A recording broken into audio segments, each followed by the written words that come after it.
Hey everybody, Jim Masters here. Welcome to the Jim Masters Show. On today's show, we've got a superstar in the house, actress Caryn Richman, star of television, film, stage, a wonderful singer as well. Of course, you know her from the new Gidget, The Bradys, A Very Brady Christmas, to Hollywood Safari, the soap opera Texas, and Broadway's Sandy in Greece. She's done it all, so stick around.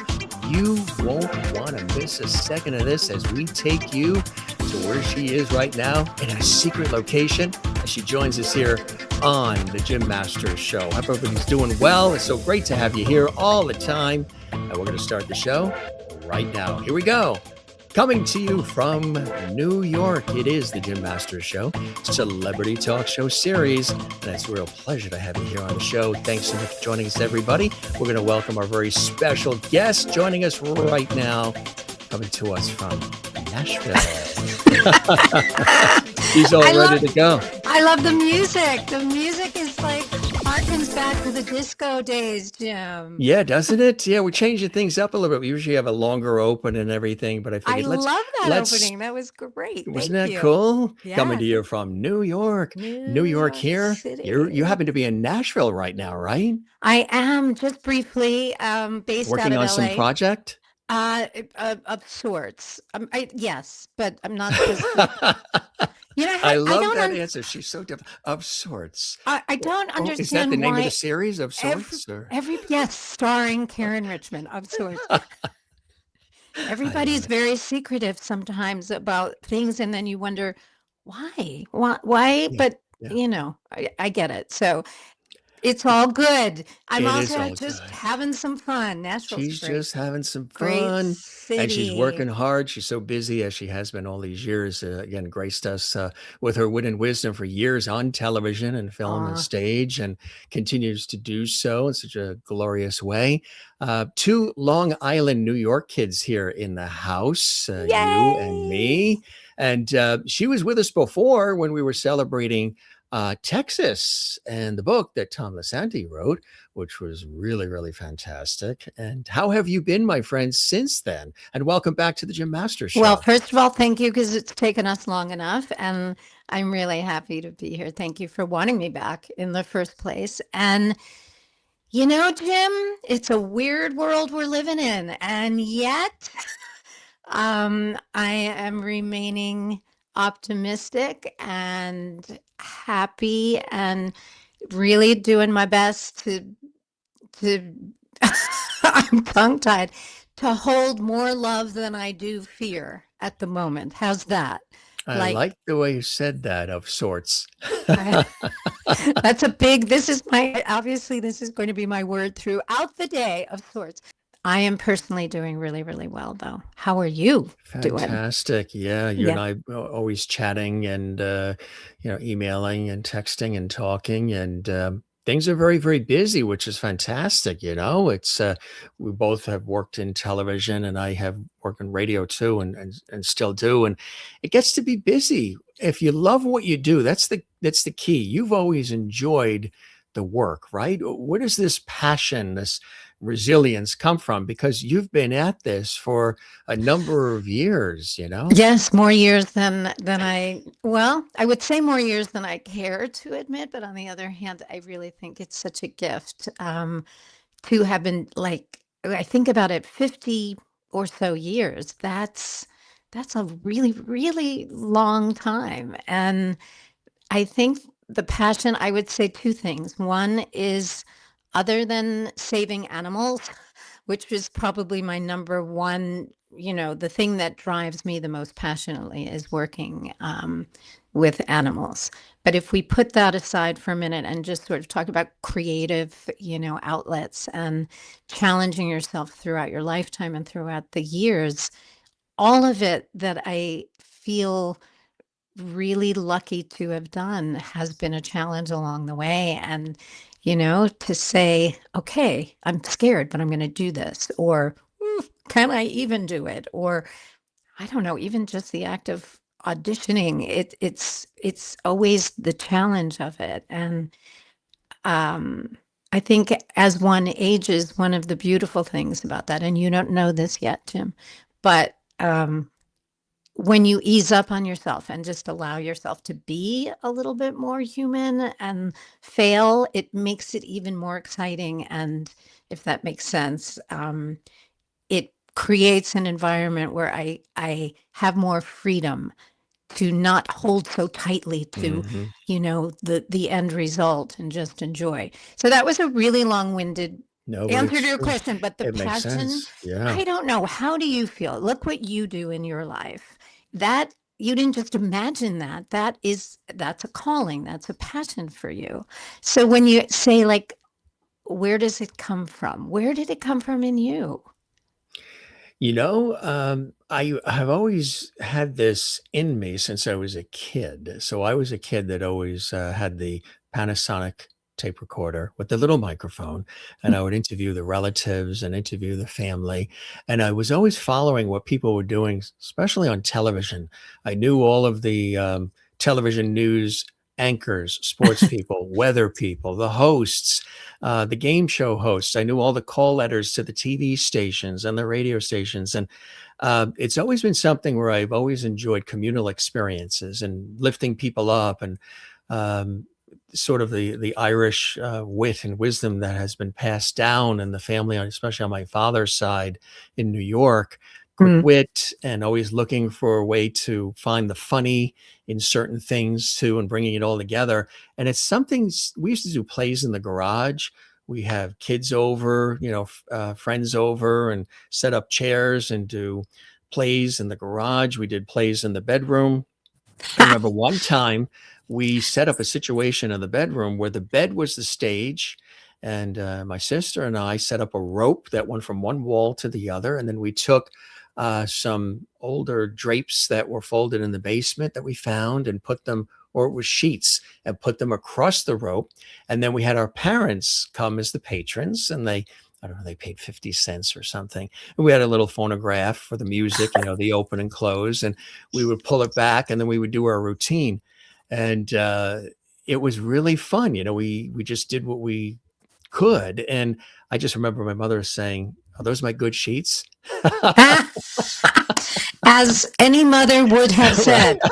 Absolutely. But have always done it and then went to school for it all, studied it, in high school with the radio station, the newspaper, college, the same thing, working at the television station, at the radio station. I was president of the debate team at the University at LIU. I was the president of the debate Oh. club, and we'd go out and compete and just did everything.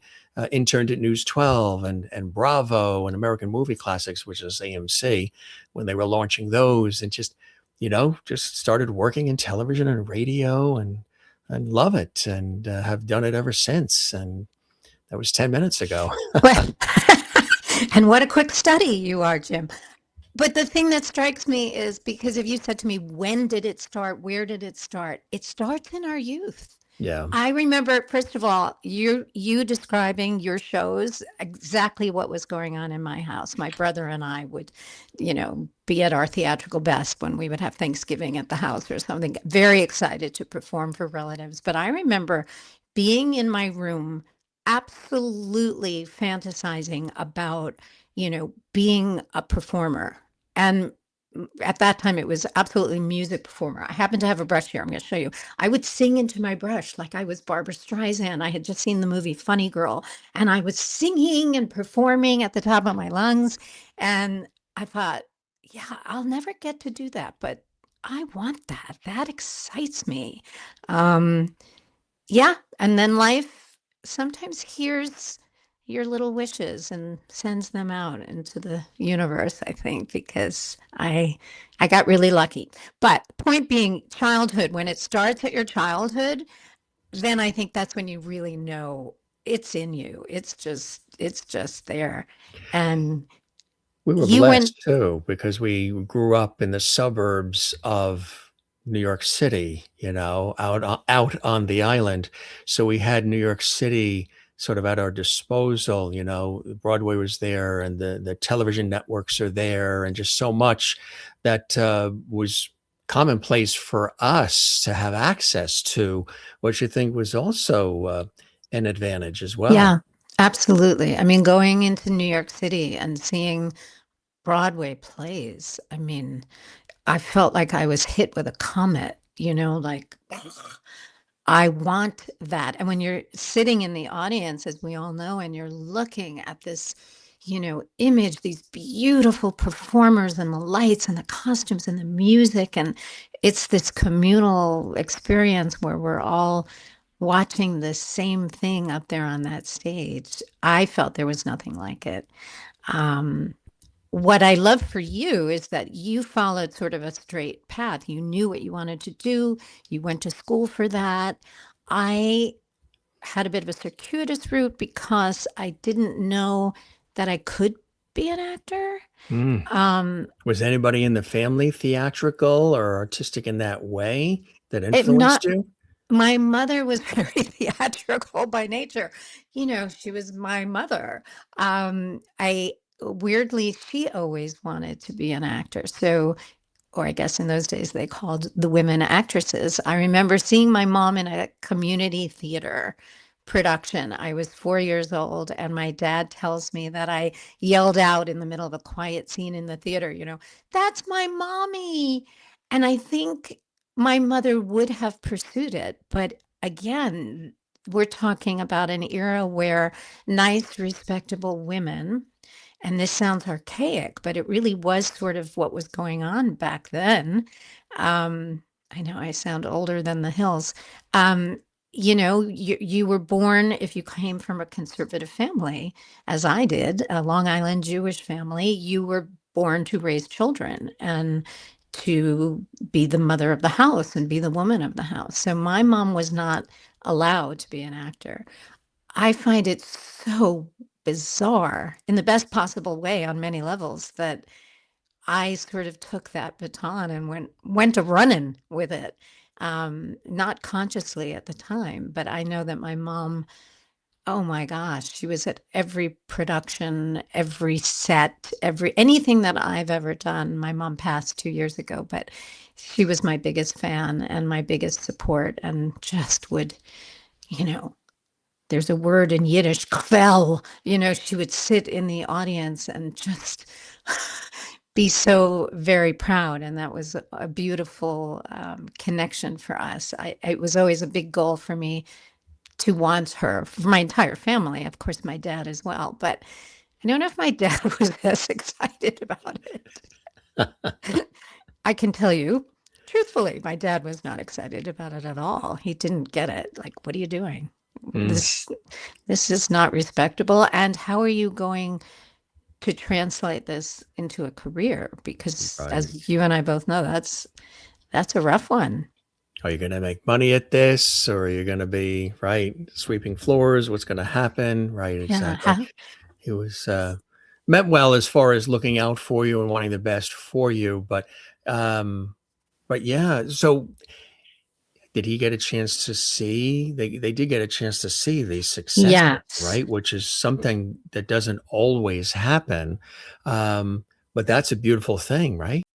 I was grateful, to be honest, because my mom lived a beautiful, wonderful, long life and passed just 2 years ago at 96. My dad passed in 1993, and he was much younger, 78, which I can't believe I'm saying that's much younger, but as I'm getting older, that is much younger.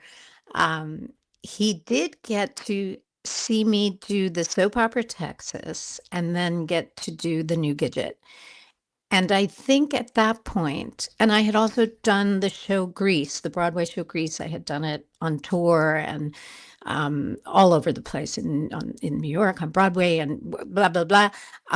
So he had gotten to see enough success. It's all relative. That I know he then relaxed and felt proud. That I had gone off after something that is a field that can leave you by the wayside and often does, and it doesn't even have anything to do with talent necessarily. So um, I often think that had I not been lucky enough to have some success early, I don't know if I would have had the wherewithal to stay. um, it's tough. it's a tough business, as we all know. And I don't know, I was lucky. So I just kept going. And Which here I is sit. right, exactly. Absolutely, which is fantastic. When you look back at it, what was like an early moment for you that was definitely a door opening opportunity early on in your career as you were pursuing it and things were starting to happen? People were noticing your great talent and opportunities started to knock. What was one or two pivotal moments early on where those doors started to open a little Mm. bit wider for you, Caryn? You're very kind with your compliments, Jim. Thank you. I appreciate that. Well, the number one, the biggest one was when I was in college studying social work and psychology, which is what I believed I wanted to do. And not I believed, I wanted to do that, but it was in second position, of course, to acting and performing. But I was, you know, staying in line, getting my degree, all that good stuff. And then I went to audition for the Broadway show Grease. I know I've told this story before, so I'll try to make this very brief, but I had the opportunity to stand on the Broadway stage, and that's what you did in those days when you auditioned for a Broadway show. You literally walked into that same very theater, stood on that Broadway stage. Um, I actually have no idea if that's what happens today or if you audition in a rehearsal hall or whatever. But that to me, of course, knowing that I had come from a childhood where I was singing into my hairbrush and pretending I was in a musical, I just thought that was the greatest thing in the world. So that was a really pivotal decision, a very pivotal point. Um, I ended up getting cast. I worked my way up. I understudied. I went on tours. I got to play Sandy. To be in that original Broadway run, whether it was tour or Yeah, Broadway, that was like 9 years. It was the longest Broadway yeah, running show at the incredible. time. Yeah. And so that alone just threw me into a world that I did not have a ticket to, if you know what I mean. What Like, was it like for you? All of a sudden, I'm standing on a Broadway stage and I'm in this show. We've had some guests on who were part of Greece, and they said actually Adrienne Barbeau oh was, yeah, oh and she's the she had said, queen. well, she said, Jim, what's interesting about it is people think it was a hit right away, but it took time because at first people didn't know, the newspaper critics and others weren't sure what grease even was. They thought it was something that is like motor oil for the car. They had no idea. That's what They she didn't was know it saying. was for their It, hair. it was for the hair. But over time, it grew into this incredible thing. And then, of course, the movie with Olivia Newton-John, John Travolta, and just Yeah. everything beyond that. But when you look back at it now, did you realize you were a part of something that was going to be in the annals of entertainment and Broadway history, or were you just doing what you had to do? I think as with most things, that's a good question. I have felt along the way that with most things, for me, it was always what's right in front of me. What do I need to get through this, be good at it, and continue to improve at it, sort of thing. But by the time I came on board, Greece had already been running quite a long time, and it was already a success at that point. So I came in way after all of the massive list of actors that started in that Broadway show, which it's endless. John Travolta, Olivia Newton-John did not start, and John Travolta, interestingly enough, did not play uh, Danny. He started out as a character named Duty, which was more of a nerdy kind of a character, and then he all of a sudden became this studly, fabulous, hot Danny Zuko. But point And then is, here comes Saturday Night Fever and everything else, right? And then yeah, his yeah, career yeah. was sealed. Yeah. But so many young actors started, and we were all young together. But to your question, to try to answer that without meandering too much, I didn't really know. A, I didn't know what I was doing. B, I started first as an understudy, which is a very interesting position to be in because you never know when you're going to go on and you never know if you're going to go on. Um, happily, I got to go on as a number of different characters when we were on tour. And that helped me by the time I got to play Sandy. I had already played her enough. And, I felt much more secure. But having that be my first professional credit, national tour, Broadway, Grease, the whole hoopla, um, it was mind blowing when I look back. But at the time, I just was a nervous wreck and just wanted to do the best job, that I could. So, but I did know that the show was already a success. Oh, yeah. So that I knew. So that was a very pivotal moment. And from there, the next pivotal moment for me was doing a soap opera for 3 years because Hmm. I I didn't have the craft yet, and so I went. I know you were kind enough to have Tom Lasanti and I on, and we talked about Texas, the soap opera. And I know I mentioned it in the previous show. Oh, thank you. There she is. Elena Yeah, Dekker, country that's western right. singer on Texas. Thank you. Beverly McKinsey, who came over as Iris Wheeler from Another World, when she was a beloved character on Another World as well. Yeah, Uh, yeah, she was a goddess, honestly. Oh, you have these great Texas pictures. Those sure. were the days. That was like 1980 to 1983.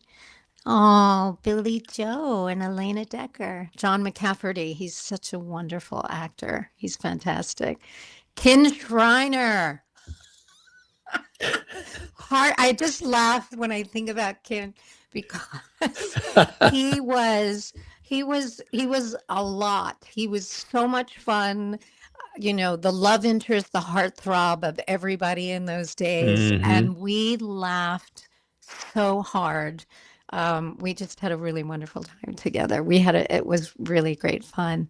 But What was it that's like for you to be on a soap opera on a major television network? You followed Another World. You had what, Days of Our Lives, Another World, Texas on NBC. So now, the Broadway is fantastic, but now you're on network television, and soap yeah. opera fans are very devoted, and they could probably tell you every scene you were in, every song you sang, what the inside of the apartment looked like. Yeah. Very, very devoted, loyal fans to these shows, as we know.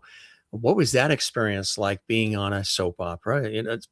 Of course, for anybody who's never been on them, the scripts are this thick. Sometimes they're shooting a couple of episodes a day. Did they film it in Brooklyn where they filmed Another Yes. World? Yeah. Yes, we shot it in Brooklyn. So Another World and Texas were filming at the same exact time, two different studios. But we all got very, very friendly and were a very close-knit bunch and young and, a lot of us and just crazy. I mean, when I think back to those days, we were flying high because at that time in New York, there wasn't a lot of television production.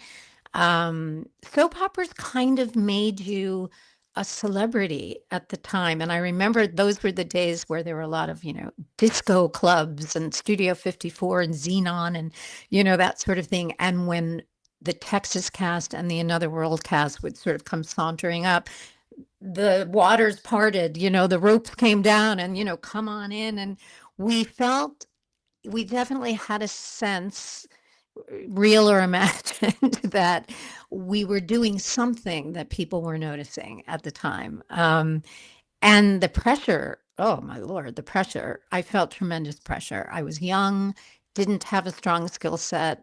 Uh, as you say, millions of pages of dialogue a day. In my particular case, Elena Dekker, my character, very young, very naive, everything happened to her.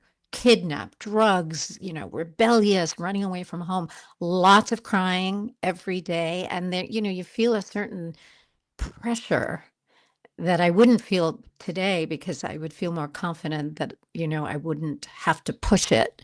But when I watch back, which is hard sometimes, and I see the beginning work and then where I was lucky enough to end up on the show, I am grateful that I had that experience. And I did I believe it's 268 episodes. So by the Hmm. time you get to the end of that road, you sure as heck better have improved. Otherwise, you're done.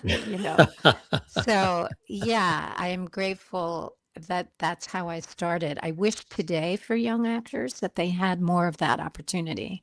I think it's such a great training ground. I know. I mean, and did you watch the NBC shows? Well, you obviously, Iris Carrington. You watched Another World, right? Mac and Rachel Corey and Ada, Constance Ford and Douglas Watson and Yeah. Victoria Wyndham and sure, yeah, All those, they were all, you know, they were the creme de la creme in that genre, and to watch them, there was a little bit of, ooh, Beverly McKenzie. I mean, Beverly McKenzie, she was she was the queen, of that. And I think the gift was to be able I didn't do a lot of scenes with her, unfortunately, but even watching how she carried herself, the power with which she would, walk through those hallways. And I always felt like I was trotting along like a nervous chicken, half the time. I really respected her sense of self, and she knew who she was like she nobody's did. business, She was right? definitely Iris, perfect for Iris Yeah, and on the scene. it translated to the stage. I To mean, the to the st screen, to the to the screen as well, right. yeah. So I was gonna mention somebody too, that was near and dear, I know, to you and to me, and she was a guest on our show several times, and beloved, funny, talented, really accomplished actress, and I think we lost her after you had been on our show, the wonderful Jill Jacobson. Oh, yes. Yeah, Oh, she was wasn't she? I wasn't sure if you wanted to share anything or any yeah. moments because our viewers remember her being on. She was such a fan of our show, and we became friends. And she was so supportive, and she was just, anytime you want me on, I want to come on. I always have a good time on your show, Jim. She was a real firecracker, and she would have Oh my the dogs gosh. running in and out around her, and we miss her. And I knew that you knew her too as well, and She was, first of all, there was never a time when I would see that it's her and pick up the phone, and she would always say, Gidge, it's Ruski. I love that I'm holding this like an old time phone, by the way. These right. days it would be Well, you this. used the hairbrush earlier, so you got props. I have a lot of props. Here, she's Gidge. she's an actor. She has everything around her. I do. If we pan the Um, camera down, it'd be amazing what's there. You don't want to know. Um, she had the best spirit. She was so much fun. So Jill Jacobson played when we did the new Gidget. She was Gidget's best friend, LaRue.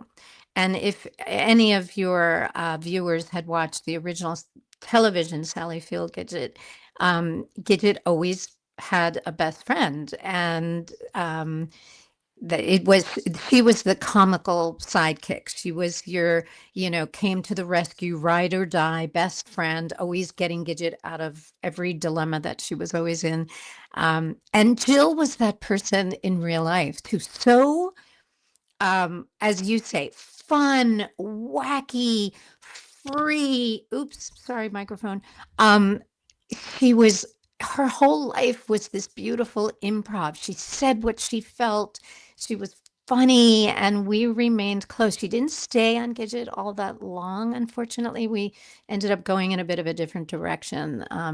And I think we focused more on the younger cast members. But Jill and I remained friends, and sadly until the end. And yeah, those people that mean a good mean not a good, mean a great deal to you, that leave us way too early. It's very literally stunning, not in a good sense, but just how Yeah, how can that yeah. be? She was so full of life too. She really was. She absolutely was. And we And what always a look forward to the beauty. conversations with Mm. her. You Thank mentioned, you oh, yeah, for bringing her up. I think that's a beautiful she would love it. She would abs love it. she'd eat it right up. She'd say, "Put that picture right back up." It's a gorgeous one. Why not? Yeah, it is. Exactly. You mentioned working with her on the new Gidget, and of course, everybody remembers the original with Sally Field. How did that opportunity come your way to be a part of that, which is something Oh, you have the very. best pictures. I want that body back. How do I get that body Do you back? want it with or without the logo? I want it. I want it without the Without the logo. logo. Oh my gosh. We were taking people into Gidgetwood I love and it. telling Oh, them about you. The last thing I think you said is, "I want want, that," yes. and I'll take it without the logo. I want that body back. Yes, that's my request. How I did this come your way? A great opportunity, perfect casting. It was a great series, a great opportunity for you as well. You've worked hard for them, but you've had some wonderful opportunities I come your have. way, Karen. Uh, how did that come your way? Once Texas ended and that was filming in New York, I went back to Los Angeles thinking agents saying to me, let's try our hand at nighttime television. And they were having an audition for Gidget. And again, I just auditioned along with everybody else. It was a really long process. I think it took about 2 months.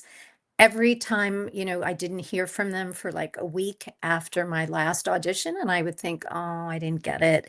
You know, I I don't know why they took so long, but I do know that it was important to them to sort of find someone to carry the torch, so to speak, because this was a whole Gidget enterprise. It started with Sandra Dee as the original in a movie way back, and in the 50s, I believe it was. And then um, a number of movies along the way.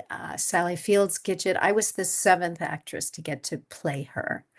Moniella, Cindy Carroll, Karen Valentine was also a Gidget. I'm sure I'm forgetting a few people in there, but so this was for Columbia Pictures Television important for them, to find someone that they felt could embody this character as an older, she had grown up now. She was supposed to be, we started at 28 or 29, and she and Moondoggie, her boyfriend from the beach, got married, and the whole premise was more we're finding our way as adults, as young adults.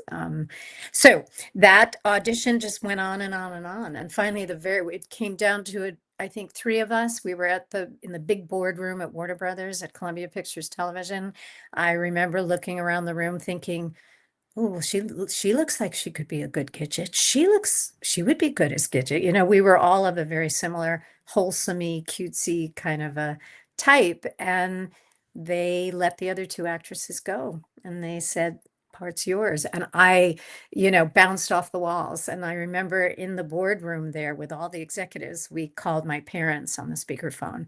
And I informed them that I had gotten the role. And then the rest was history, as they say. Absolutely incredible. Yeah. And what was your regimen? You constantly working out, making sure you were watching what you were eating, getting lots of sleep. What was it like being on that, just in terms of you maintaining your overall health and mind, body, and spirit during it? You're making me laugh only because the hours were so ridiculously long, Jim. We would leave the house, at about 4:30 in the morning so that we could be at the beach to get that first shot the minute the sun came up. And we were not necessarily shooting in the summer. In fact, more times than not, we were shooting in the fall and the winter and the spring. So we didn't have this endless day of sunshine. And we just worked so hard all day, and there was no real regimen because there just wasn't any time. I think what, I remember as a woman wearing a bikini on camera, I remember thinking, oh, you know what women do to themselves, like, oh, I need to look better. I need to be thinner. I need to not eat, which in retrospect is kind of upsetting to think about because when I look at those pictures from 40 years ago, um, I was okay.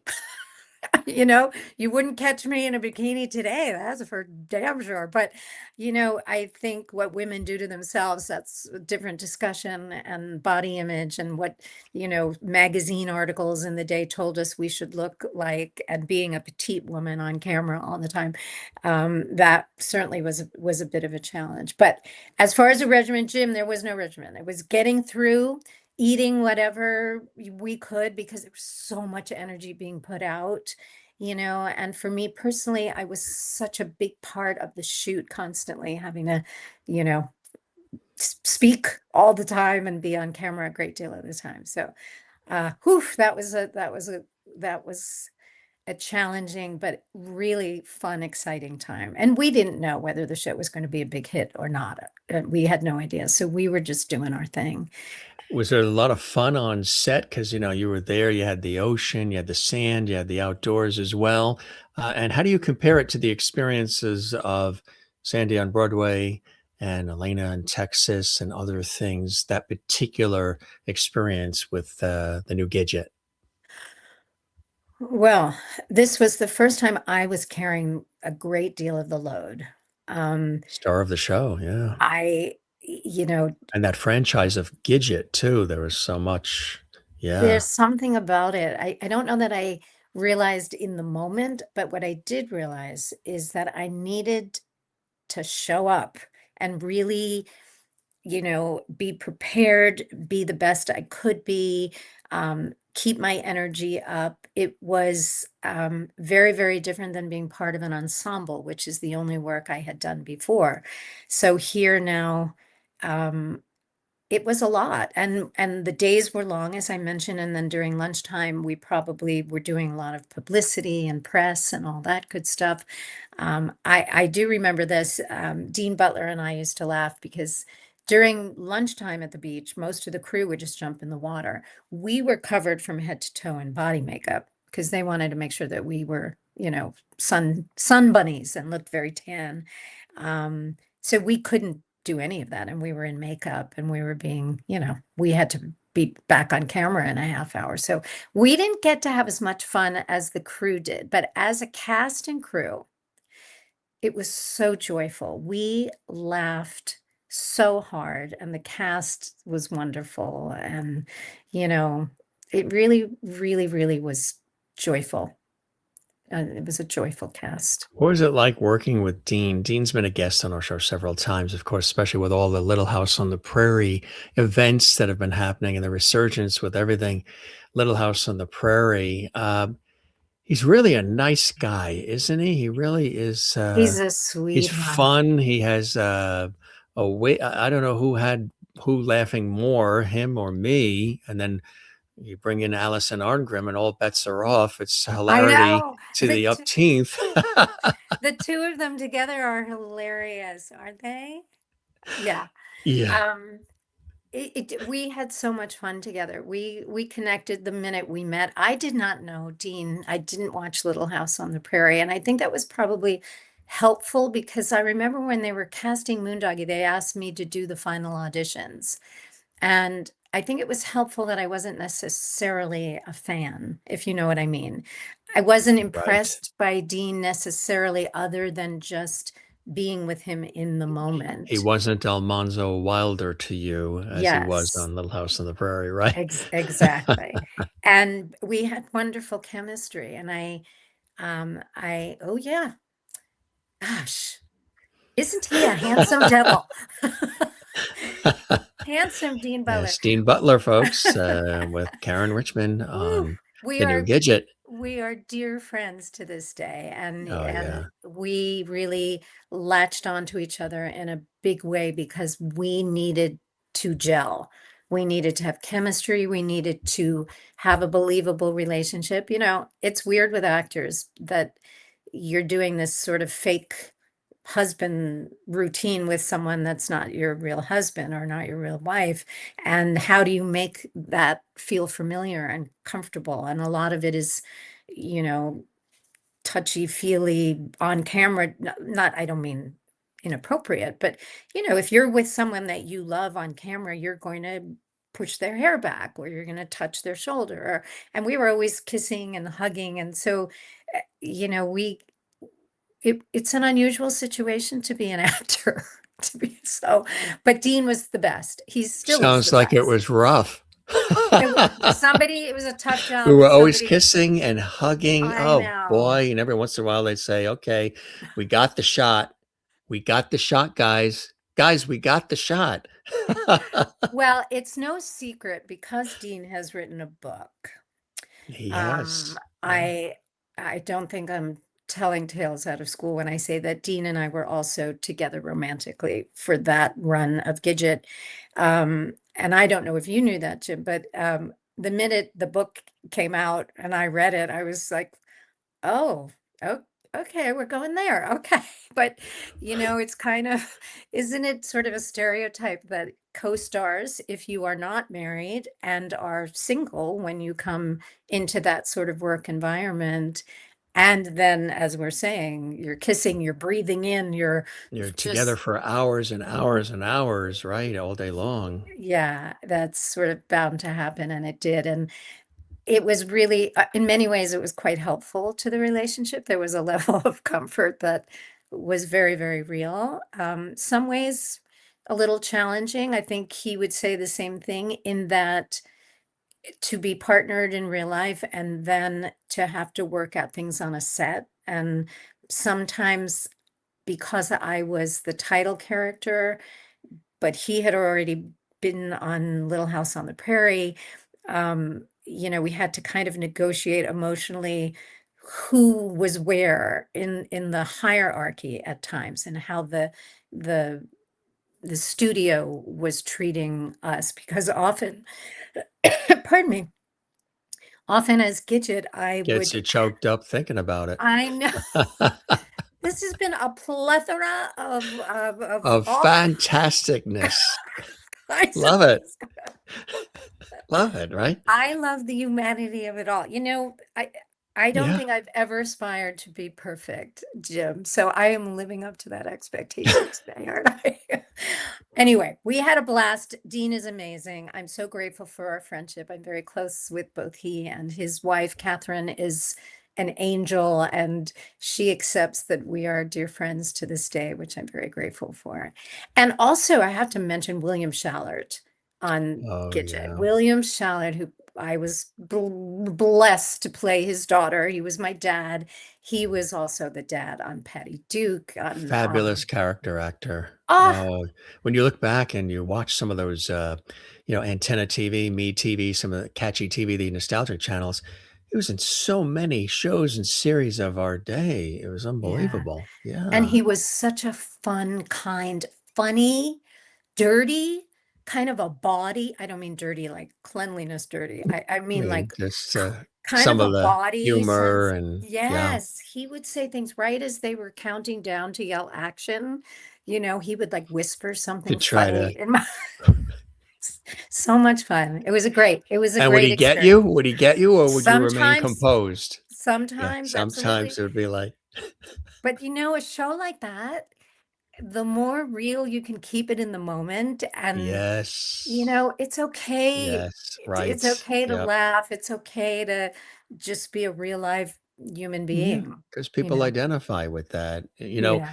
It's amazing when you look at the thread of it all, Karen, the opportunity to be a part of these franchises like Greece, and of course the soap opera Texas, which was a part of originally Another World, a derivative of Another World, which of course the two of those wonderful franchise on NBC, Procter and Gamble Productions Incorporated, and then to have the your check said Procter and Gamble, right? Does it? Yes, Does it say it does, right? Doesn't say NBC or anything else. The checks would be Procter as and I Gamble. remember, as I Yeah, that's what I remember. had always heard. Yeah, Procter and Gamble. So Do you get discounts on dish liquid and all No, that's it. I wish we had back in the day, Ivory but soap or no, but I do remember that everything was, Procter and Gamble, they're not going to like this. They are going to like this. It was very much as it it was is just in advertising. kind of like the Disney way. Disney has their certain way and format and an image, and exactly Procter and Gamble also the same. I'm mentioning the franchises because another one that you got a chance to become a part of, had already been established and beloved and still is today, was being involved with the Brady family. And of course, that whole Brady Bunch series that people still can't get enough of, whether it's in reruns or learning about the characters or wanting to know about the stars, Florence Henderson, Robert Reed, everybody, and B. Davis. And of course, then HGTV comes out and decides to buy the house and Yeah. renovate it. And I knew Lauren, who was a part of HGTV Network. I don't know if you ever met Lauren, but he was fantastic. And he just passed only about a year ago Oh, at a young age. And he was, like head of creative, vice president. He had a very big role at HGTV and one of the forefront people to get that house purchased and renovated and turned into, the actual Brady Bunch house. But to be a part of that, how did that come about? A very Brady Christmas, the Bradys. I mean, there you guys are. Wow. oh, the Brady Bunch. Oh I my. just, funny. Did you grow up So watching it? I did not grow up watching it because I honestly I was already, I believe, out of high school when the Brady Bunch first came on. So I started seeing it in reruns along the Yeah. way, I suppose. I knew of the Brady Bunch, of course. Um, I, it's funny. We just did, and I hope to get the chance, of course, to talk about it when we talk about some things that I'm doing presently. But I am lucky enough to be co-hosting a podcast with a wonderful gentleman, Ed Kaleggy. I don't know if you know him, Jim. And the show is called Chatterbinch. And the reason I bring it up right this second is we just interviewed Lloyd Schwartz, who was our producer of Fantastic. Yeah. the Brady Bunch, in Yeah. the incarnation that I did it in. And the reason why I'm bringing it Son up of right, Sherwood Shorts, the creator, yes, right? He was here yes, on the show maybe about a year or so ago. A fantastic guy, right? A wonderful he's, conversation. isn't he wonderful? He really is. He And the really is so history. knowledgeable. Oh, Yes. the reason I'm bringing it up right now in relation to me is that he always said to me, Caryn, you did not give a good interview. You did not give a good audition for a very Brady Christmas. And I love him. Just understand that. He loves me. We have a wonderful long-term friendship. We've worked together since then.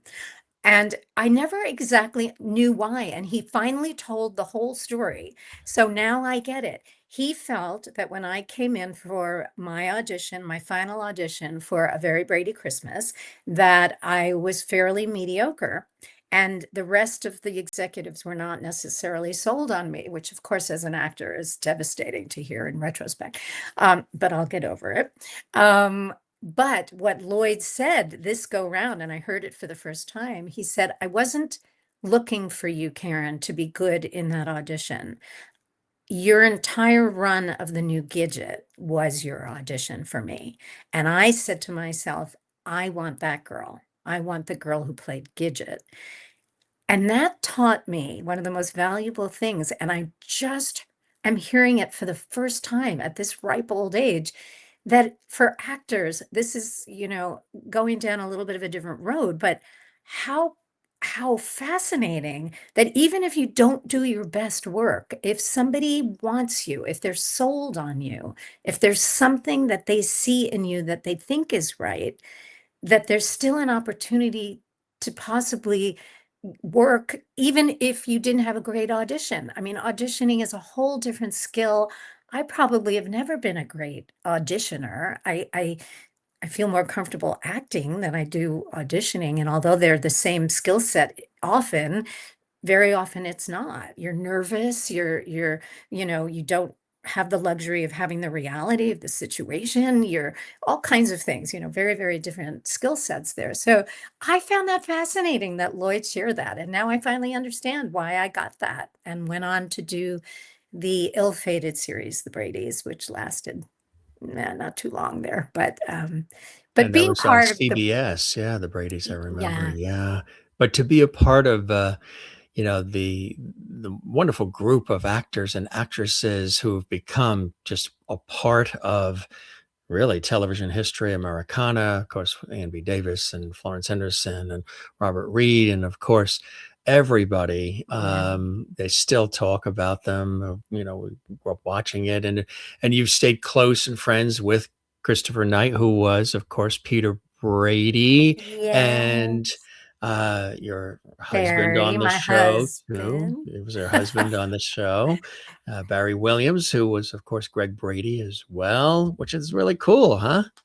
They're a tight-knit group. I mean, I know that some embrace it more than others, Yeah. but I feel for everybody, when they look back, they really do honor the fact that they were part of something really powerful in television history. And I know, yes, you mentioned Christopher Knight. I'm very friendly with his wife, and Christopher and I have. I don't even call him Christopher. I don't know why I'm doing it right now, Chris. We go back to the Texas. Oh, can I stop doing that?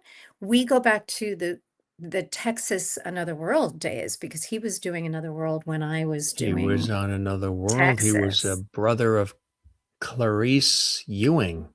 Oh, I remember that name. Clarice and Larry, right? Larry and Clarice. Clarice. Yeah, right. Um, so yeah, so Yeah, we had a Hobson, I think. Yeah, Hobson. I love that you're such a soap opera aficionado. I A think, television guy. Yeah, yeah, absolutely. well, Everything television. Yeah. it's so good. You know all the little facts that a lot of people don't know. But um yeah, the Brady Bunch. That was a beautiful chapter for me, and I'm sorry that it ended so quickly, but it continues to be, the gift that keeps on giving in a lot of ways, and certainly for the original Brady's, you know, wow, what a legacy, what a wonderful thing to have been part of that for their lives and continue. They're so loved. They're so, And you you're know, part of it. I mean, you were in there with a very Brady Christmas, which people loved when they did do like these specials and these extra treatments. You're you were you a married small in. part. You Yes, I married in. married into the Brady's. I consider that a true honor, and I told that to Lloyd Schwartz recently too. That yeah, it was a lovely gift to be able to be part of that. So, So so yeah. many incredible things too. Also, this one, Hollywood Hollywood Safari, Safari. So this is a series no one ever saw, but what a gift it was. It aired on Animal Planet. We did like 22, 1998, right? yeah, 22 episodes. Yeah. And I am such an animal freak, like an Yes. obsessive animal lover. So for me, like when people have said to me, what was one of the best experiences of your entire career? Obviously, the ones that we're touching on, the big ones, I can't deny any of those. But as far as an experience, this was an hour-long show. It was a drama. Won't bore you with the storylines, but I will tell you that in every single scene there were animals, big, small. If I was vacuuming in the living room, I had a chimpanzee sitting on the vacuum, or a little capuchin monkey on my, shoulder, or we had zebras and llamas and big cats and orangutans, every monkey. I mean, I could just reel them all off, but there wasn't an animal that we didn't get to work with. And so for me, sadly, it wasn't about the acting for that show. It was much more about the animals. So a lot of it was, making sure that the animals did what they needed to do. And that taught me some other things that I had never encountered before in terms of being on a set. What did they say? Don't work with Working with kids or children and animals. yeah, it's like, oh yeah, I see what they mean. I just shot a commercial 2 weeks ago, and it's a medical pharmaceutical for asthma, and there was the most beautiful dog on the set. But again, um, all about the dog, All all about the dog. all about that beautiful dog, and Absolutely. it reminded And, me. and sometimes, you never know the kinds of characters that you're going to have an opportunity to work with. They can come in all shapes and sizes, right? And you just don't know. Case in point. How'd you like that for a segue? You're so good. I love it, Mr. Clown. I was so Tell us this about this for folks watching who aren't familiar with it. It's a I great shot of the feel two of you. Jim, well, he's very photogenic. I'm loving this because I feel like you're taking me, it's almost like this is your life, Caryn Richman. I am Ralph Edwards. I love this so much. I can't thank you enough. I mean it from my heart. This is Oh, so my much. pleasure. It's fun to be reminded, when you're living just in your ordinary life in your sweatpants, trudging to Target, you don't think about, you don't think, oh, I did some stuff. I did some You stuff. did some And stuff. so I thank you for the gift of this. So this was an a wonderful friend, performer, Tom Caltabiano. He was very much involved in Everybody Loves Raymond. He was one of the Oh, yes. producers and the Right. writers. On the side, he does this ventriloq. What's the word? Ventriloq. Yeah. How do you say that? Ventriloquism. Thank Ventriloquism. you. Yeah. Say that like 5 times fast. Right. Um, Try to with spell it. Mr. Forget it. I can't even say it. And he works with Mr. Clown, and you feel truly like you are with a human creature. And we improved, I think it was, I'm not sure how many episodes. Mine was to teach Mr. Clown manners. And if you Google Mr. Clown manners on YouTube, it's on a YouTube channel, you will see all the different ways in which I was trying to help Mr. Clown become, you know, a little up his game a little bit when it comes to being polite and not chewing with food in his mouth and not staying on the phone at the dinner table and all those good things. Saying excuse me. We taught Mr. Clown a lot of lessons. So much fun. We laughed so hard. Really fun. Thank you for bringing that out. That was really fun. Fantastic. So many things too that you've been a part of.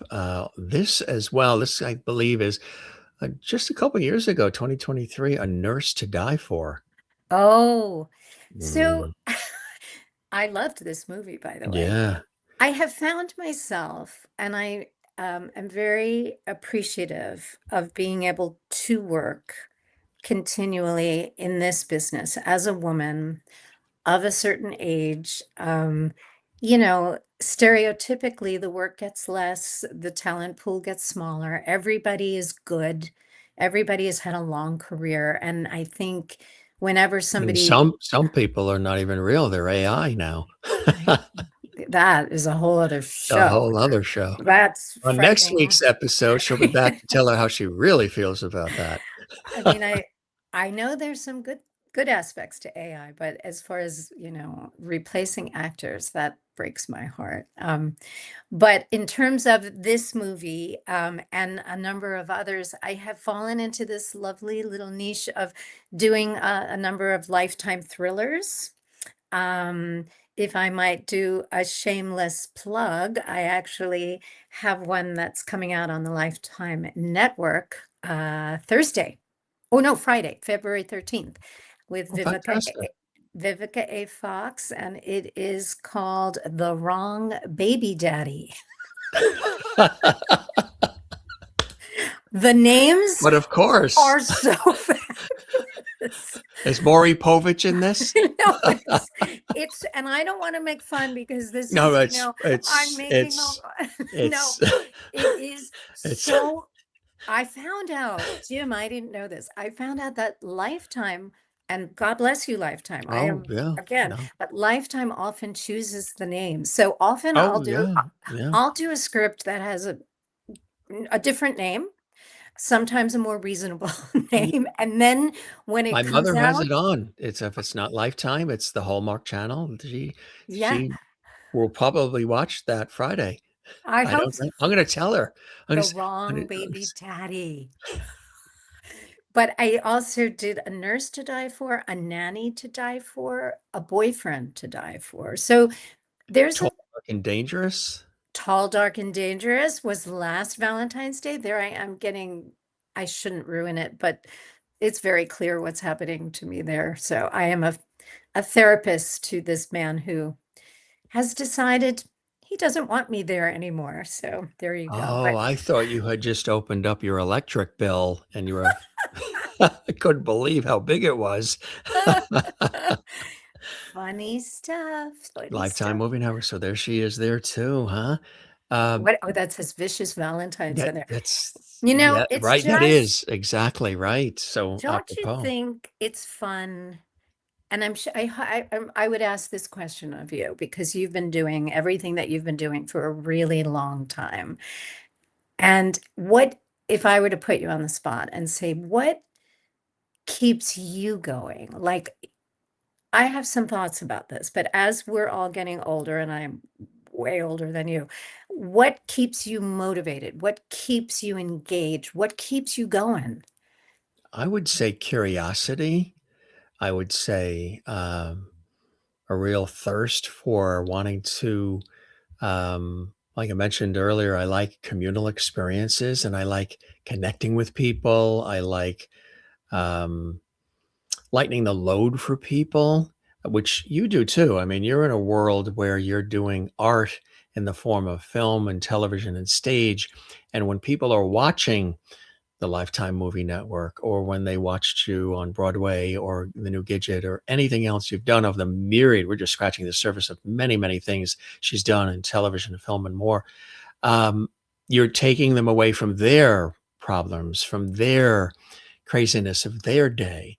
So I'm very cognizant of that with me. And I've always had this wonderful desire to connect and to lift up and to put smiles on people's faces and maybe inform and educate and share whatever knowledge I have as well. But I'm very big about we're all in this together. You know what I mean? I even say that like with this, maybe I'm the host and producer of the Jim Masters show, but I look at it like this is all of us together, which is what makes it special. I'm one of those people who loves to be in a movie theater, which is a dying art form now, and when we're watching the Titanic sink, at least during that split second, we're all pretty close to Yeah. feeling the same thing at the same time. Yeah. And there's something rich in that. There's something special in that. And I know we're moving away from a lot of that kind of thing. Even with television, it was appointment, viewing. It was really we had Judy Norton on yesterday Oh, I from like the that. Waltons.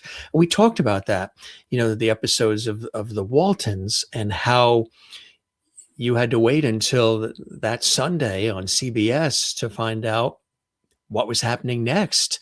And there was something about that that was really, really cool. The anticipation, the buildup. You would talk about the episode in school or at work. Did you see last night, when Caryn Richman said that or when she did that? Or, wow. Some of that is that communal nature is sort of going away a little bit, but I would say it's the curiosity. Mm. Um, I'm very creative and I'm always looking for ways to challenge myself and the desire to empower and inspire and uplift, make people smile, and bring it all together through whatever I contribute through my work in television and radio through these years as a personality and on-air person. So, yeah, it's this. I always say that I'm just a big kid wearing adult clothing. Mm. You know. I I think that's beautifully said, though. I think that's true of all of us. And the more we acknowledge that, the easier time we would have. I think that pretense of having to feel like what does that mean? We're an adult. I feel like a child inside, and you're saying the same. Um, You said something that I love, and I want to sort of go there a little bit. The sense of curiosity. Um, so first of all, in what you're doing here today, right? You have to have a sense of curiosity. You have to listen. And um, I'm as an actor, we are very much taught to listen and be curious, but it's in a very different way. I'm curious for you when you decided to do this show, and you've been doing it for years. Um, what led you to get into this? As I am now sharing this arena with you a tiny, tiny bit. How did you get, what happened here? How did the Gym Master Show happen? I it was back in the early days of the pandemic, and I said, I'm in the broadcasting industry, television, radio, and film, and what have you, and been doing it for a long time, and I've done a lot of different things: news and sports and weather and game shows and public affairs shows and entertainment shows, and like voiceover work and acting and on camera, behind the scenes, producing all of it, writing. And I said, I had, it's interesting because the show has been on in just about a month and a half or so from now, unbelievably, 6 years and So something like long. 1,500 episodes. But the channel existed, this channel has actually existed since 2007. I created the channel in 2007, but not really as the Jim Masters show. It was really just a place to park um, my career material. So if I was Oh, being cast in something, because like you have done a lot of commercials and infomercials and corporate videos and different things. So there would be a place to go and, hey, just go check out the channel and you can see my work, my demo. You can see me on television. You can see things I've done. And then I said, I have the channel just sitting there. Why don't I go live? I would do tons of live, almost 7 days a week, 2 shows a day, really monster in the early years. And I said, why don't I do something? Let me uh, welcome the digital element of things to what I do as a trained broadcast person, because the industry as well is also has incorporated the digital world. You know what I mean? It was the big thing to work in television and on the radio and at the station and the building with the tower and the helicopters and the sets, and but the digital part also has been ramped up big time. So I said, you know what?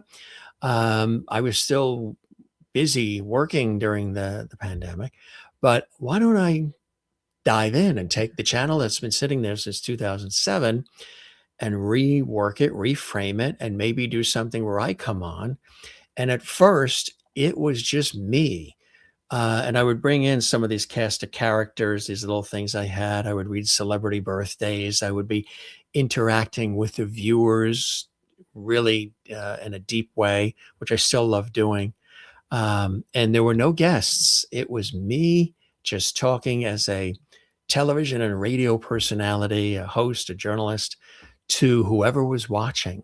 And I noticed people started to just come out of the woodwork. People I knew, people mm, that, were rooting me on, but also people around the world. And then they were expressing, pouring their heart out. And then people that I knew personally in the industry, people I've interviewed on television, on radio, PBS, elsewhere. Hey, Jim, it's cool. I like what you're doing. You're a host. You're talking directly to camera. It's very warm. It's conversational.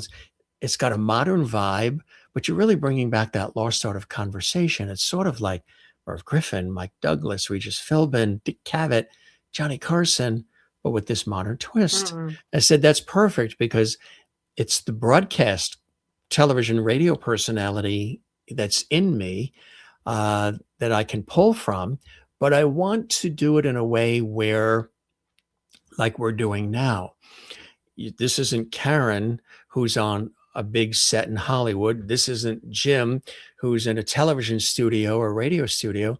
We're here just having a conversation.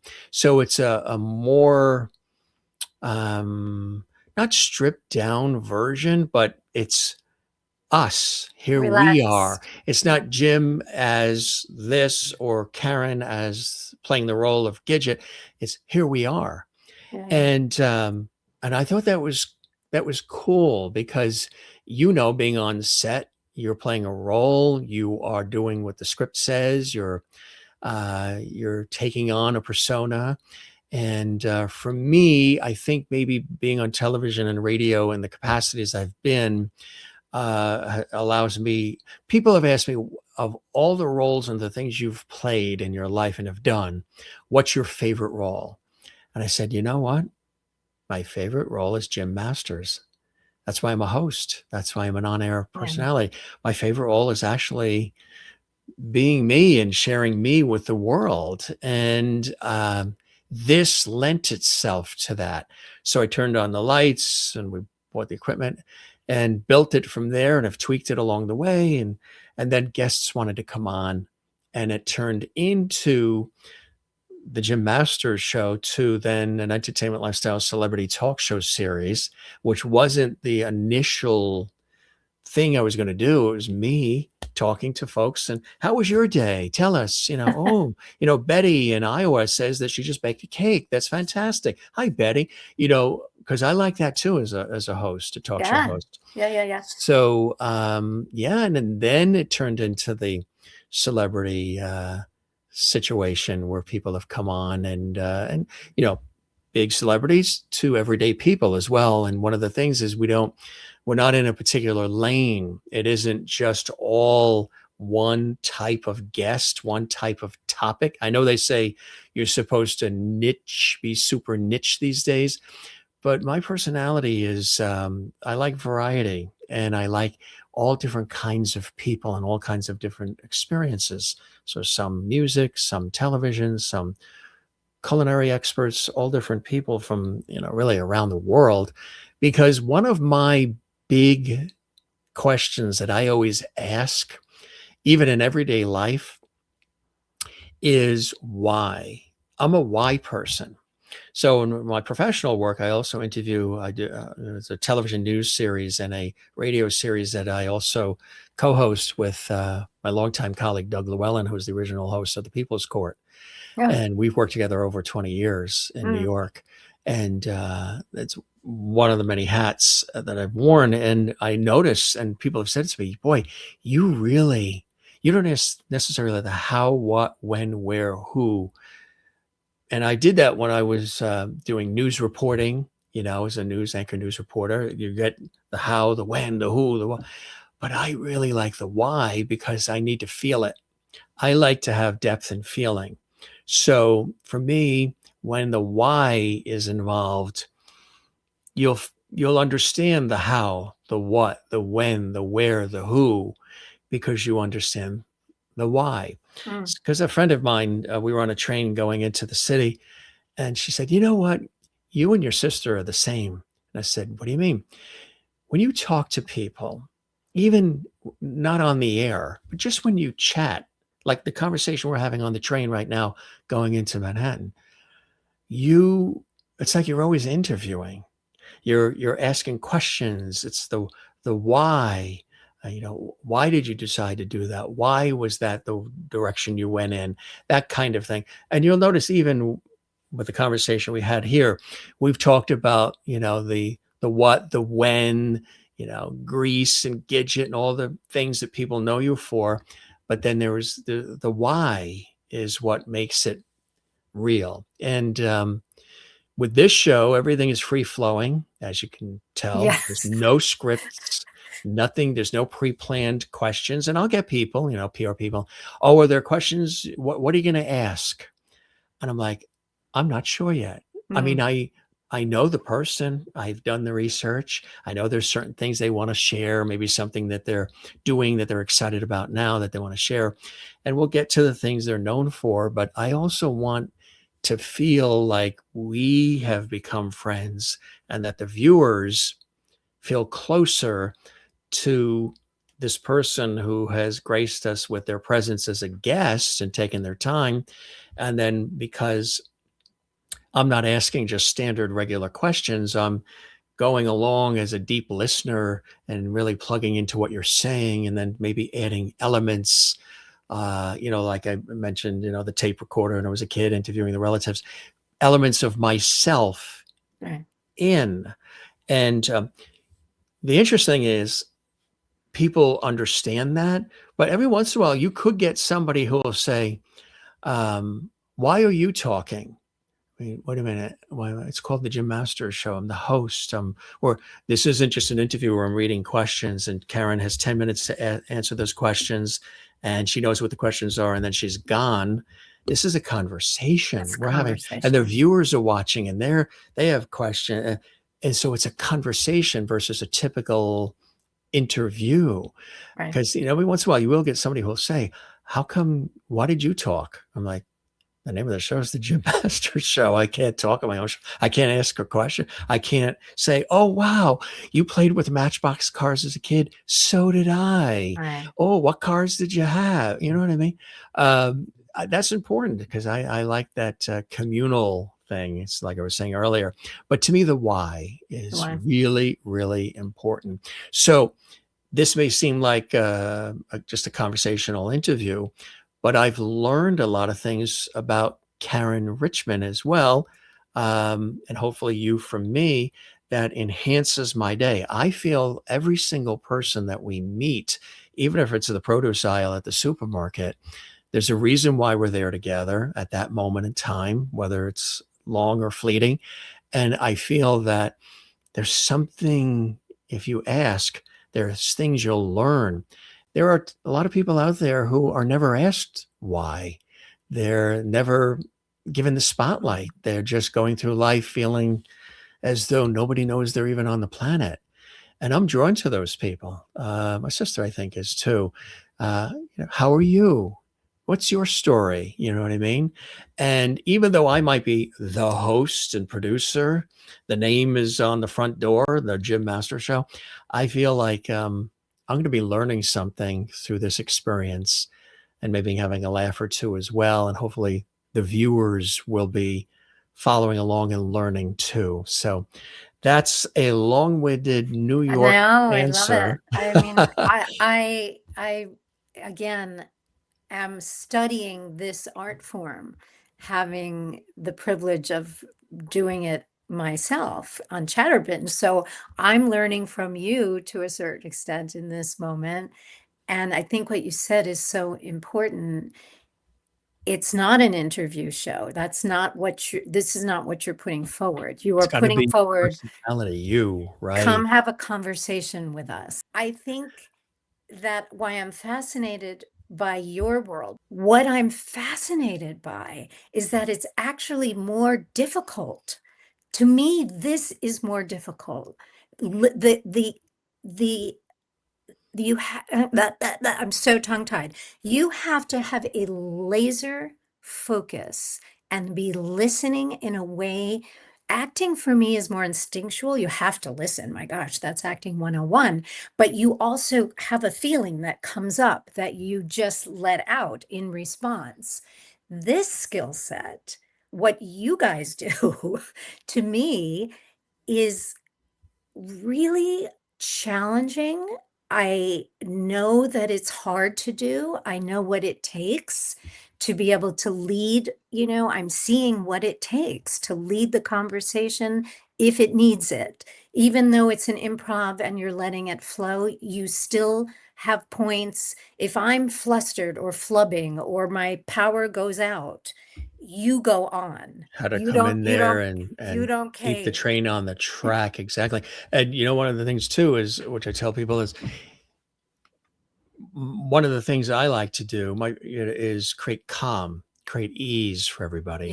So Yes. people will see and I've been, like you have too, on set, in television studios, radio studios, film sets, whatever it is, where there's chaos all around.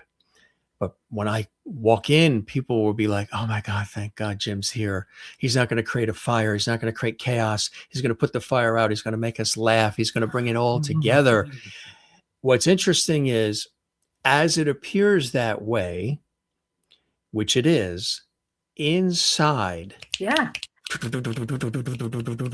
what I'm talking about. I'm completely on fire, in the zone, all of it, at a real high level, where after doing even these shows, it takes hours and hours to come down. And sometimes I don't go to bed till late because I'm still so pumped up from all of the fester that is accumulated, and all of the energy to do it. It comes naturally, but still it is all right. So it's to create the calm and the ease, which is a natural thing.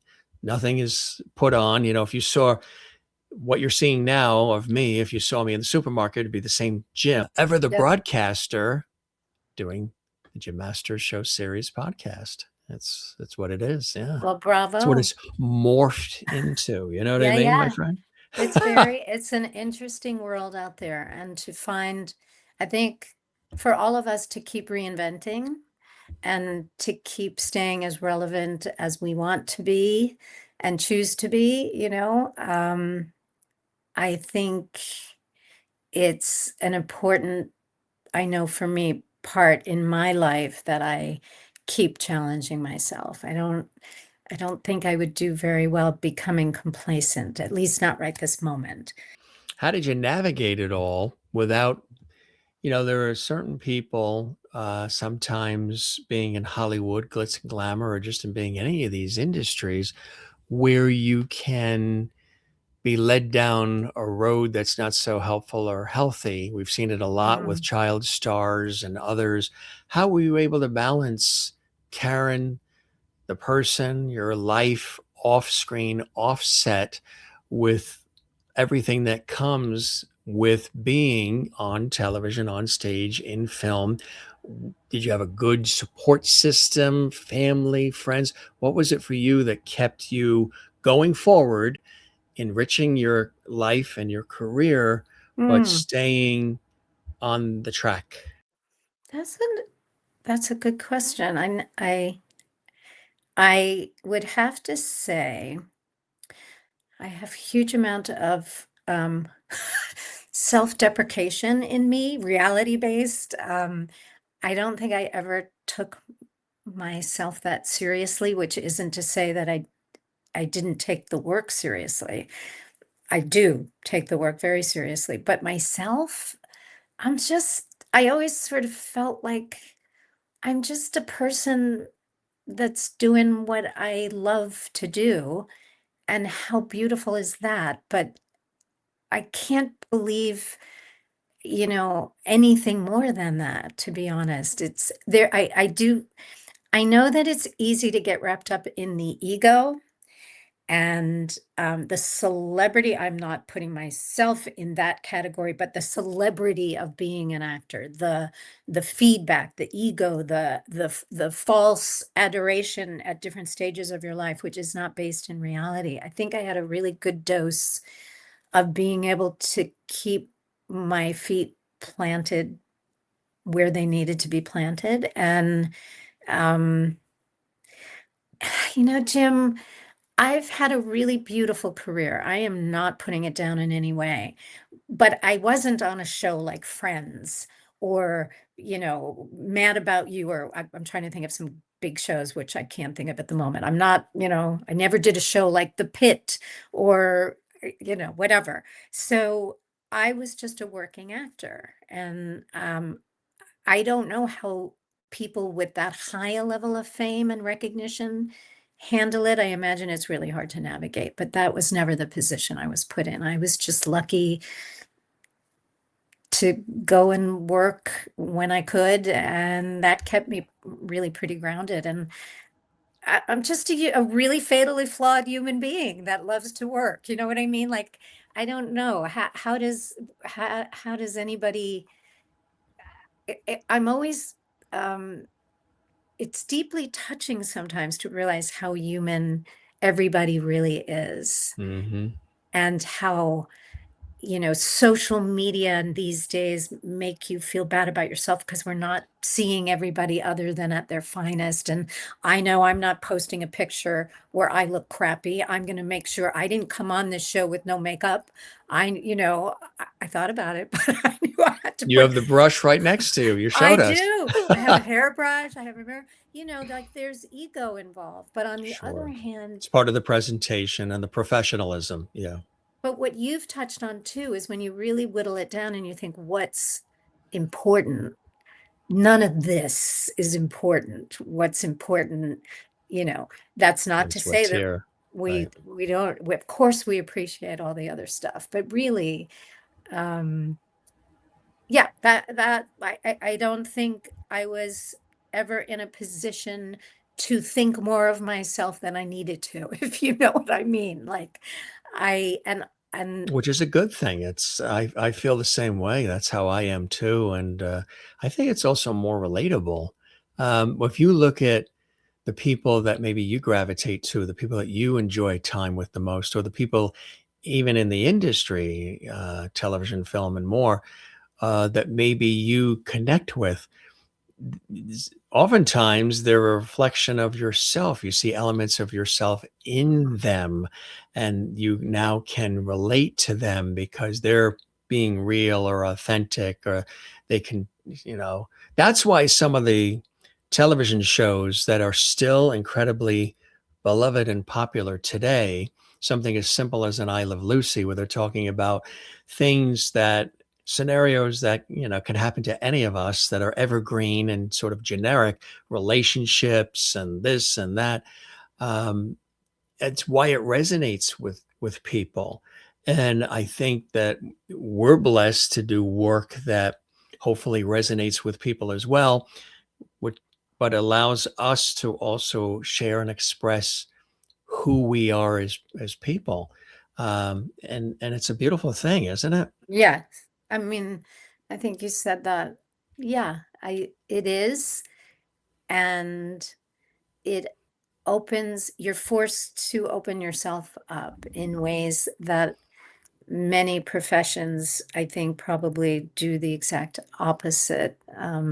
Where you have to get in line and just go into the Yeah, fall in line, and that's it. Don't say anything, don't express yourself, and don't yeah. do you think you could be muzzled? Do you think you could ever be in a situation where it's like, No, especially as I've gotten older. I'm actually amazed at what little censoring I have these days, both positively and negatively, always have well, being like a good girl facade, and all of a but sudden then now, saying, look, here's what I oh, think. this, Well, talk. how much of that is growing up in New York? It could be in the water in New York that we all drank as kids. I don't know. I think there is something to be said for what you're saying, but I also think one of the joys of getting older, Jim, I'm finding, is that I don't have to please everybody anymore. And I always want to, I think that was a big part of my personality, my facade. So I always want to lead with kindness, but I don't have to turn myself inside out to please everybody anymore. And that is such a luxury. And sometimes I surprise myself, like just to remind myself, say no. I don't really feel like doing that. So I'm going to say no. Right, Whereas right. as a young person, I said yes to everything because Yeah, God forbid, I should hurt somebody's feelings or that sort of right. thing. And at this point, you sort of say, if not now, when? When am I just going to let myself be? When, Exactly. right? I Was mean, there a again, pivotal moment when that clicked in for you, or was it gradual? Did something happen in your life? Was it an event, a moment, a feeling, a situation that sort of solidified that? Maybe you were already heading into that direction, thinking that, but then when this happened, I said, you know what? It's I, time to do what sometimes it's a loss in the family, sometimes it's um, a reevaluation. Sometimes it's a feeling of the clock Ticking. waits for nobody. Yeah. Yeah. I Or think it's I've done all this and I've worked so hard and I've given of myself for the good of everything else. And now some time to do what I want to do too. think it's probably, I'm gonna guess it's a All of combination the of above all of it. combo. I Yeah. think it started, I know I've mentioned that I mentioned before we started that I am a brain aneurysm survivor, a ruptured brain aneurysm survivor. And statistically, 1 in 2 people don't survive, We 50%. lost a cousin at 42 to I'm that. sorry. So the Yeah. fact that you're here is a It's blessing. A blessing. it's borrowed time. So I think I'd started at that point. I was young. Younger, of course. Anything in the past, I was younger, but um, I was young enough. It was 2014 where it was like the Caryn Richman train that I was on just stopped short, and all of a sudden everything, you know, nothing mattered but living, nothing mattered but getting out of the ICU and seeing if I was going to have permanent damage or any of that. Could I remember my lines? I'll never forget the first day I was back on set after, and thankfully that part of my brain is alive and well, and sometimes I have some memory issues left over, but that starts a process. But then I just think as women and getting older, and going through the different stages of our lives as women do, and I think more of it has to do at this point with age and realizing, not to be morbid, I see it as a positive, how little time there is ahead compared to what's behind. And how do I want to spend that time? Who do I want to be in this period of my life? And what's important? And I'm very clear at this point of what is important, and that's a gift. It I really is. yeah, I didn't know that I would get here, honestly, but it's a really lovely place to be. And I It feel like, is. yeah, I And there's don't a know. reason why you're here because you still have so much more to give and to share I and to have learn Lifetime yourself. movies to do. I You have have lifetime. We got to find out who snatched the baby, right? Or who the something. baby daddy Who is. the baby daddy is, right? I do want to shamelessly plug a movie that I did. Oh, now it's going to cost you. Oh, please, because I know we've got It'll to wind cost this down. you I have, it'll cost you a tuna melt and a bowl of tomato soup at a nice diner. done. Good, Absolutely done. good. I know I'm easy. we're going to wind this down because we've been talking forever, although I've loved it. It doesn't Um, seem like it, right? No. No, this has been so much fun. And I don't mean to wind it down. See, that's my hosting. I'm not hosting. It's your show. We'll wind it down when I say so. That's right. I'm so sorry. That is But none as of we my get business. closer to the wind down of You sorts, you have a good sense of humor. I did this one wonderful, lovely horror thriller film called Hyper Normalized. It is written and directed by Justin McConnell, based out of Toronto. And the reason why I'm excited about it is it's not a genre that I live in very often. I have done some horror films. Um, but I'm very excited for this one to come out. I do not know when it's coming out, but it is coming. And then when I did you also just shoot that? How long ago? well, I think it was one of the times when we were trying to get ourselves together to get Oh, yeah. together. Right. Yeah. Um, and Right. do I remember when we shot that? It was sometime in the fall In the or after. fall, right? Yeah. Before And the then holidays. I just found out that I booked a Christmas movie yesterday. And I can't talk about it, but I'm very excited because Christmas movies are near and dear to my heart. So that's my roundup as far as plugging myself shamelessly. Wow. You've been Um, doing Christmas movies for a long or since time. the A very Brady's, Brady that Christmas. is Yeah. true. That's It that's that's the pinnacle. That's the one that airs every year, and people traditionally, if you like it every darn year. I get messages all the time saying, "We're watching a very we're Brady watching this. Christmas." Are you in this too? Yes, I am the one in the green shot. Where Yes, did you that's what I find thought. that? Yes. That is the three of us. We were, Lord knows, can't even begin to explain what this was. We were hosting a party and we were dressed up in costume. We started a catering business. And this And it, was from what? this was from the series The Bradys, This which was from the followed Brady's. a very Yes. Brady Christmas. It was Right. we were Right. canceled very quickly into our run. We were taking the Brady Bunch in a direction that people didn't really want it to go in. It was more serious. Lloyd Schwartz did talk about this, that, Yeah. at the time, growing the Bradys up and having them all married off. But it was also a time when 30 something, the series was very popular, very dramatic. So we brought a lot of drama into the Bradys. We had Marcia had a drinking problem, and, Barry and I, Brady and Nora Brady were having their own troubles, Wasn't there a and construction collapse and Mike Brady was trapped in the building? yes, And, yeah, in a very Brady Christmas, and we all got together and sang Christmas carols, and he emerged from the rubble, and that was more in the spirit, I think, of the Brady Bunch. But our series went in a different direction, so it didn't, it did not make it. But oh, we had fun. We laughed so hard. It was a that's really the fun. bottom line. Yeah, it was good. Lots of blessing and joy in your life, huh? That you Yes. continue to be very cognizant of, which I think is a beautiful thing, Caryn.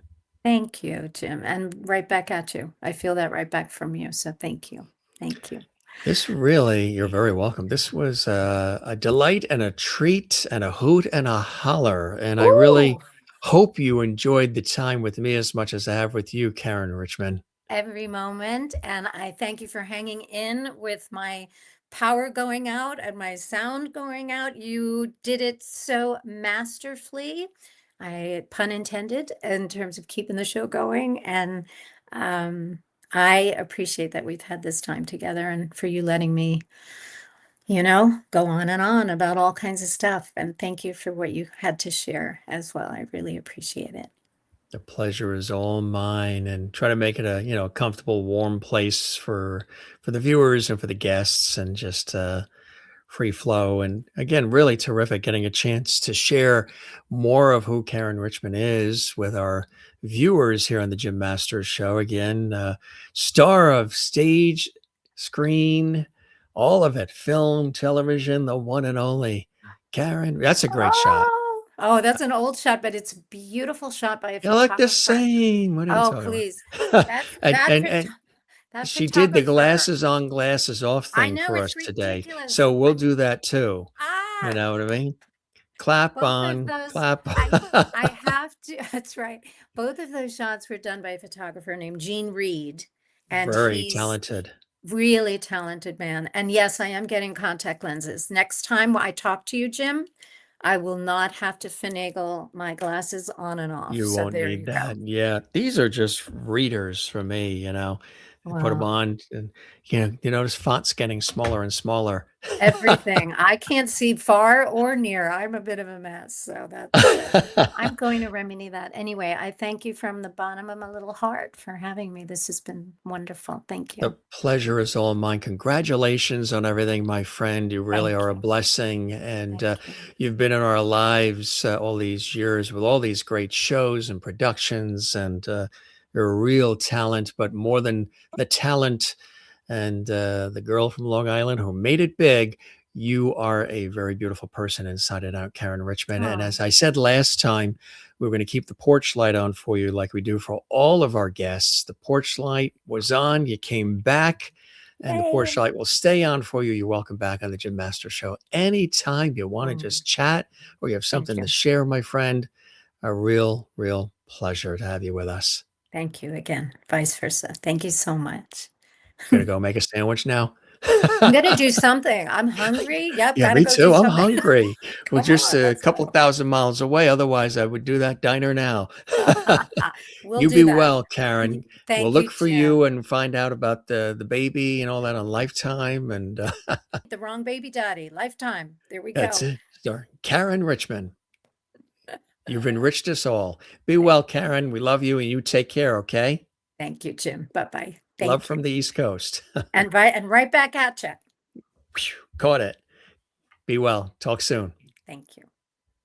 Caryn Richman joining us here on the show, and what a cool conversation, right? Absolutely amazing person. It's always a blessing to have you with us as well. If you enjoyed this episode, give this episode a big thumbs up like. Don't forget to share this episode on your social media. Subscribe to our YouTube channel, Jim Masters TV. The show is the Jim Masters Show, celebrity talk show series, but the channel is Jim Masters TV. And drop a comment below. What did you enjoy about our conversation? What did you learn? What was it about the conversation that you, some special moments that were some of your favorites? What are some of your memories of Caryn Richman and all these incredible roles? All right, gang, Caryn Richman joining us. Drop a comment, subscribe, like, all the rest. Come see us again. Don't forget, another terrific episode of our series comes up in just a moment. Yeah, right here for you on the Jim Masters Show. We love you all. Take care, everybody. And thanks for joining us on this episode of the Jim Masters Show. We'll see you on the next one.